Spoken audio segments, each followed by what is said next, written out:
هذه الجنة لا يدخلها إلا الطيبين، كما قال الله جل وعلا في سورة الزمر أن الملائكة ينادون أهل الجنة فيقولون سلام عليكم طبتم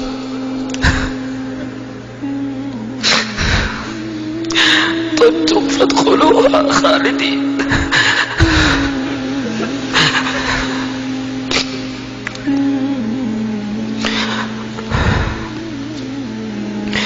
وقد فسر أهل العلم هذه الآية بقولهم طبتم أي قد طابت أقوالكم وطابت أفعالكم وطابت أعمالكم وطابت سرائركم وطابت ظواهركم فادخلوا الجنة خالدين.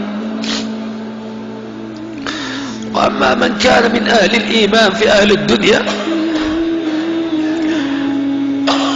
وممن يقول لا إله إلا الله محمد رسول الله وكان عنده شيء من الخبث فإنه إما أن يطهر حتى يكون طيبا في الدنيا فيرسل الله عليه من البلايا والمصائب ما يطهره من معاصيه حتى يمشي على الأرض فلا تكون عليه خطيئة واحدة ليدخل الجنة طيب.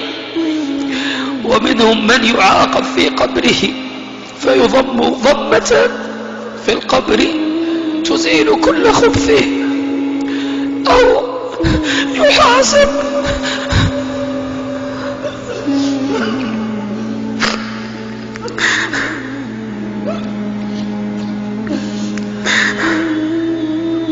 يحاسب في القبر أو في أرض الحشر أو يصفى في نار جهنم والعياذ بالله حتى يدخل الجنة طيب. أنه لا يمكن أبدا أن يدخل أحدنا الجنة وفيه مثقال ذرة من خبث، ولكن الطيب سبحانه وتعالى لأنه طيب جل جلاله ينادي عبده يوم القيامة فيقرره على ذنوبه ألم تفعل كذا تفعل كذا تفعل كذا فيقول بلى يا رب، فيقول الله وهذا كله من طيبه. انظروا إلى هذه من طيبه جل جلاله أنه يقرره على الصغائر ولا يقرره على الكبائر. فيقول يا عبدي ألم تفعل كذا فيقول بلى وهو مشفق من الكبائر يعلم نفسه ماذا فعل. فيقول يا عبد ألم تفعل كذا فيقول بلى يا رب بلى يا رب بلى يا رب. فيقول الله اذهب فقد سترتها عليك اليوم وأنا أغفرها لك، سترتها عليك في الدنيا وأنا أغفرها لك اليوم. فيدخل الجنة فيقول يا رب ما زال هناك ذنوب، لأنه يقول اذهب فقد سترتها عليك اليوم وأنا أقلبها لك حسنات. ليه قلبها حسنات؟ لأنه طيب، والله لأنه طيب جل جلاله، لأنه طيب.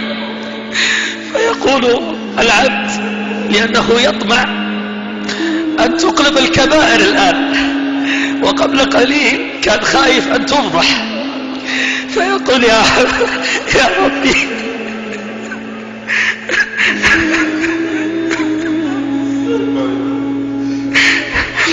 يا ربي ما زال هناك لي ذنوب. فيبتسم الله وهنيئا لمن ابتسم الله له لأنه طيب. فيقول يا ربي يا عبدي سترتها عليك في الدنيا وأنا أغفرها لك اليوم فادخل الجنة. فيذهب فيأخذ كتابه بيمينه فيذهب لأهل المحشر وهو قبل قليل خايف أن يفضح أو خايف أن يؤتى باسمه، لا يريد الناس يعرفوه لما يعرف بما عنده من الذنوب. فيقول اقرأوا كتابي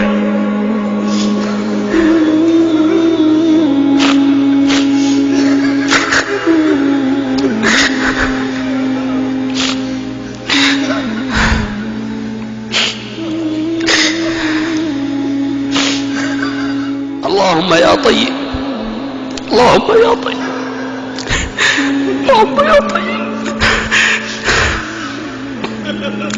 نشهدك على حبك ونشهدك على حب من يحبك ونشهدك على حب كل عمل يقربنا إلى ربك.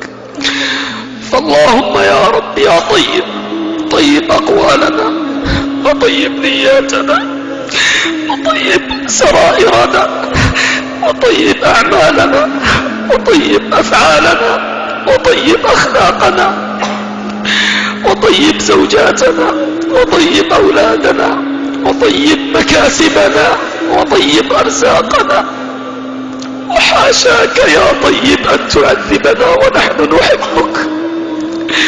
اللهم يا طيب نشهدك على حبك ونسأل الله جل وعلا أن يعفو عنا وأن يرفع درجاتنا وأن يغفر لوالدينا ولكل من قال آمين.